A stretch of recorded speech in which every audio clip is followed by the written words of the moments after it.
जा कुन्देन्दु तुषारहार धवला जा शुभ्रवस्त्रावृता जा वीणा वरदण्ड मण्डित करा जा श्वेत पद्मासना जा ब्रह्माच्युत शङ्कर प्रभृतिभिः देवैः सदा वन्दिता सा मां पातु सरस्वती भगवती निःशेष जड्डापहा। देवी सरस्वतीଙ୍କର ପୂଜାର୍ଚ୍ଚନା ହୁଏ ବସନ୍ତ ମାସର ଶୁକ୍ଳପକ୍ଷ ପଞ୍ଚମୀରେ। ସରସ୍ୱତୀ ପୂଜା 2026 ମସିହା ମାଘ ମାସର ଏ ଯେଉଁ ଶୁକ୍ଳ ପକ୍ଷର ଯେଉଁ ପଞ୍ଚମୀ ତିଥିରେ ତାହା ମାନେ ଆରମ୍ଭ ହେବ। ଅଧ୍ୟୟନ କଳା ସଙ୍ଗୀତ ସହିତ ଜଡ଼ିତ ବ୍ୟକ୍ତିମାନେ ବିଶେଷ କରି ମା ସରସ୍ୱତୀଙ୍କର ପୂଜାର୍ଚ୍ଚନା କରନ୍ତି। ମା ଶାରଦା ସେ ମାନେ ତାଙ୍କର ଆବିର୍ଭାବ ହୋଇଥିଲା ଯେଉଁ ବସନ୍ତ ଋତୁର ଶୁକ୍ଳପକ୍ଷ ବା ଏଇ ଯେଉଁ ମାଘ ମାସର ଶୁକ୍ଳପକ୍ଷ ପଞ୍ଚମୀ ତିଥିରେ ଦେବୀ ସରସ୍ୱତୀଙ୍କର ତାଙ୍କର ଆବିର୍ଭାବ ହୋଇଥିଲା। ବସମ ଯଦି ଦେଖିବା ଏ ବର୍ଷ 2026 ବସନ୍ତ ପଞ୍ଚମୀ ଆରମ୍ଭ ହେଉଛି 23 ଜାନୁଆରୀ ଶୁକ୍ରବାର ଦିନ ରାତ୍ରି 2:28 ଯେଉଁ ପଞ୍ଚମୀ ତିଥି ଆରମ୍ଭ ହୋଇ 24 ତାରିଖ ଶନିବାର ଦିନ ରାତ୍ରି 1:46 ପର୍ଯ୍ୟନ୍ତ ଇଏ ରହୁଛି ଯେଉଁ ଆମର ରହୁଛି ପଞ୍ଚମୀ ତିଥି ରହୁଛି। ତେଣୁ ଏଇ ଯେଉଁ ବସନ୍ତ ପଞ୍ଚମୀରେ ସରସ୍ୱତୀଙ୍କର ପୂଜା କରିବାର ଶୁଭ ସମୟ ହେଉଛି ସକାଳ 7:15ରୁ 12:50 ମାନେ ଅପରାହ୍ନ 12:50 ପର୍ଯ୍ୟନ୍ତ। ଏହି ସମୟରେ ଯଦି ଆପଣ ସରସ୍ୱତୀଙ୍କର ପୂଜାର୍ଚ୍ଚନା କରିବେ ସେ ଅନେକ ଶୁଭ ଫଳ ପ୍ରଦାନ କରିବେ।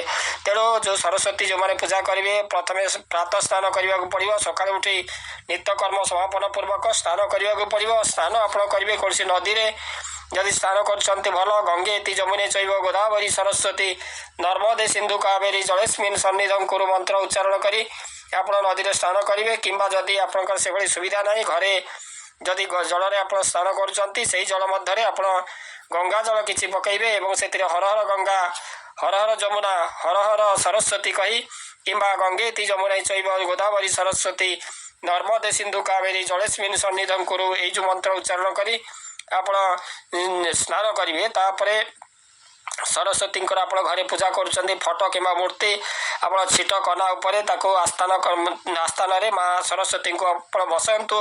ଫୁଲ ଦିଅନ୍ତୁ, ହଳଦିଆ ଫୁଲ କିମ୍ବା ହଳଦିଆ ମିଠା ଏବଂ ହଳଦିଆ ଫଳ ତାଙ୍କୁ ଅର୍ପଣ କରନ୍ତୁ। ହଳଦିଆ ବସ୍ତ୍ରରେ ଆବୃତ କରନ୍ତୁ ଏବଂ ସମସ୍ତ ଯଦି ଆମେ ଦେଖିବା ଯେ ମୃଣ୍ମୟୀ ମୂର୍ତ୍ତିଙ୍କର ମଧ୍ୟ ଅନେକ ସ୍ଥାନରେ ଶିକ୍ଷାଳୟରେ ପୂଜାର୍ଚ୍ଚନା କରାଯାଉଛି।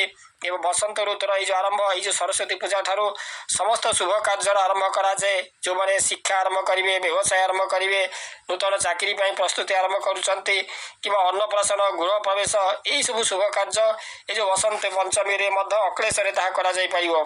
ତେବେ ଏଇ ଯେଉଁ ମାଘ ମାସର ଶୁକ୍ଳପକ୍ଷ ପଞ୍ଚମୀ ତିଥିରେ ଦେବୀ ସରସ୍ୱତୀଙ୍କର ତାଙ୍କର ଆବିର୍ଭାବ ହୋଇଥିଲା। ତେଣୁ ବୁଦ୍ଧି ବିଦ୍ୟାର ଅଧିଷ୍ଠାତ୍ରୀ ଦେବୀ ମା ସରସ୍ୱତୀଙ୍କର ତାଙ୍କର ସୃଷ୍ଟିର ମାନେ କାହାଣୀ ଆମେ ଜାଣିବା ଯେ ପୁରାଣ ଅନୁସାରେ ସୃଷ୍ଟି ଆରମ୍ଭ ବେଳେ ଭଗବାନ ବିଷ୍ଣୁଙ୍କ ଠାରୁ ଆଜ୍ଞା ପାଇ ସୃଷ୍ଟିକର୍ତ୍ତା ବ୍ରହ୍ମା ସେ ମନୁଷ୍ୟ ଯୋନିର ରଚନା କରିଥିଲେ। କିନ୍ତୁ ବ୍ରହ୍ମା ନିଜର ସର୍ଜନାରେ ସେ ସନ୍ତୁଷ୍ଟ ନଥିଲେ, କାରଣ କାହାର ବି ବାକ୍ ଶକ୍ତି ନଥିଲା। ସେତେବେଳେ କେହି କଥା କହିପାରୁନଥିଲେ, ବାକ୍ ଶକ୍ତି ବିଲୋପ ହୋଇଯାଇଥିଲା। ତେଣୁ ସେ ସାରା ବିଶ୍ୱ ବ୍ରହ୍ମାଣ୍ଡ ଥିଲା ନୀରବ ନିଶ୍ଚଳ। ଅନେକ ଚିନ୍ତା କରିବା ପରେ ବ୍ରହ୍ମା ନିଜର ଯେଉଁ କମଣ୍ଡଳର ଜଳ ସେ ପୃଥିବୀ ଉପରେ ତାକୁ ଛିଞ୍ଚିଥିଲେ।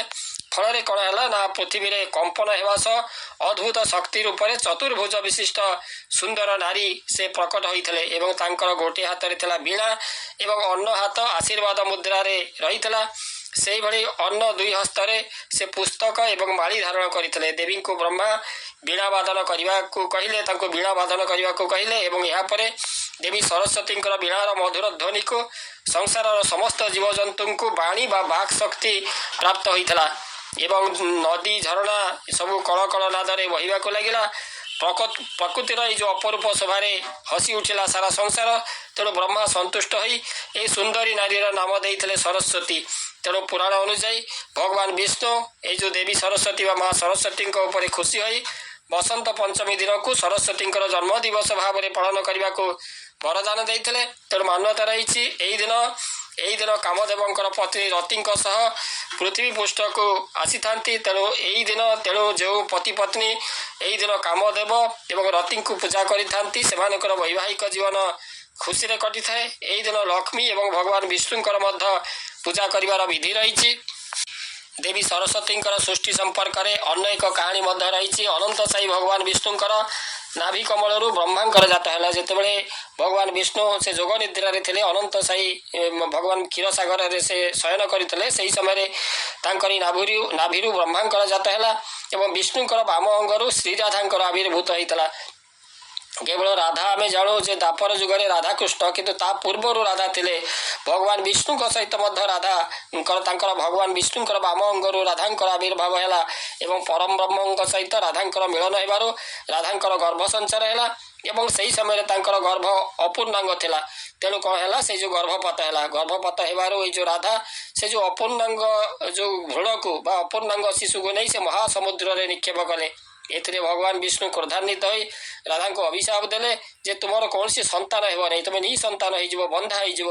କେବଳ ସେତିକି ନୁହେଁ, ତୁମ ଅଂଶ ନେଇ ଯେଉଁ ଦିବ୍ୟ ଅଙ୍ଗନା ମାନେ ଉତ୍ପନ୍ନ ହେବେ ସେମାନେ ମଧ୍ୟ ସନ୍ତାନହୀନ ହେବେ, ସେମାନେ ମଧ୍ୟ ନିଃସନ୍ତାନ ବନ୍ଧା ହେଇଯିବେ। ଶୋକଗ୍ରସ୍ତ ରାଧାଙ୍କର ଅଙ୍ଗରୁ ଧବଳ ବର୍ଣ୍ଣା ବୀଣା ପୁସ୍ତକଧାରୀ ମରଣ ବାହିନୀ ସରସ୍ୱତୀଙ୍କର ଆବିର୍ଭାବ ହେଲା। ଜୁହାରୁ ଜାତ ହୋଇଥିବାରୁ ତାଙ୍କର ନାମ ଦିଆଗଲା ବାକ୍ୟ ଦେବୀ। ତେଣୁ ଦେବତାମାନଙ୍କର ପ୍ରାର୍ଥନାରେ ଦେବୀ ସରସ୍ୱତୀଙ୍କର ଆଗମନ ହେଲା। ଧ୍ୟାନରତ ମୁନିମାନଙ୍କର ଆଶ୍ରମରେ କନ୍ୟା ରୂପରେ ମଧ୍ୟ ସେ ଆବିର୍ଭୂତ ହୋଇଥିଲେ।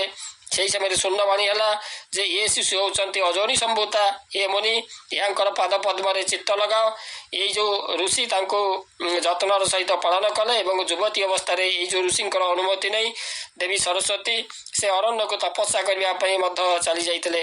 ତେଣୁ ଏଇଭଳି ଭାବରେ ଦେବୀ ସରସ୍ୱତୀଙ୍କର ଆବିର୍ଭାବ ସମ୍ପର୍କରେ ବିଭିନ୍ନ ପୁରାଣରେ ତାର ବର୍ଣ୍ଣନା ରହିଛି ଏବଂ ଏକାଧାରରେ ମଧ୍ୟ ସେ ବ୍ରହ୍ମା ଯେହେତୁ ତାଙ୍କୁ ସୃଷ୍ଟି କରିଥିଲେ, ବ୍ରହ୍ମାଙ୍କର କନ୍ୟା ଭାବରେ ତାଙ୍କୁ ଅଭିହିତ କରାଯାଏ। ପୁଣି କେତେକ ଜାଗାରେ କେତେକ ଶାସ୍ତ୍ରରେ ମଧ୍ୟ ବ୍ରହ୍ମାଙ୍କର ପତ୍ନୀ ଭାବରେ ତାଙ୍କୁ ଅଭିହିତ କରାଯାଏ। ଭଗବାନ ବିଷ୍ଣୁଙ୍କର ମଧ୍ୟ ପତ୍ନୀ ଭାବରେ ତାଙ୍କୁ ମଧ୍ୟ ଗ୍ରହଣ କରାଯାଏ ଏବଂ ସରସ୍ୱତୀ ଏକ ନଦୀ ରୂପରେ ମଧ୍ୟ ପ୍ରବାହିତ ହୋଇଛନ୍ତି। ଗଙ୍ଗା ଯମୁନା ସରସ୍ୱତୀ ଯେଉଁ ତ୍ରିବେଣୀ ସଙ୍ଗମରେ ସେ ସଙ୍ଗମ ସ୍ଥଳରେ ସେ ସରସ୍ୱତୀ ମିଶିଛନ୍ତି, କିନ୍ତୁ ସରସ୍ୱତୀ ଅଦୃଶ୍ୟ ଭାବରେ ସେଠାରେ ସେ ଅଛନ୍ତି। ତେଣୁ ଏ ଯେଉଁ ସରସ୍ୱତୀ ସେ ତ ଅନେକ ମହାମୂର୍ଖ କାଳିଦାସ ଭଳି ମହାମୂର୍ଖକୁ ପଣ୍ଡିତରେ ପରିଣତ କରିଦେଇଥିଲେ। ଆମର ଶାରଳା ଦାସ, ଉତ୍କଳର ଶାରଳା ଦାସ ସେ ଓଡ଼ିଶାର ଶୂଦ୍ର କବି ଭାବରେ ସେ ଆଖ୍ୟା ମଧ୍ୟ ଅର୍ଜନ କରିଥିଲେ। ସରସ୍ୱତୀଙ୍କର କୃପାରୁ ସେ ବୀଣାପାଣି ବା ଶାରଳା ବା ଶାରଦାଙ୍କର ସେ ଉପାସନା ସେ କରନ୍ତି।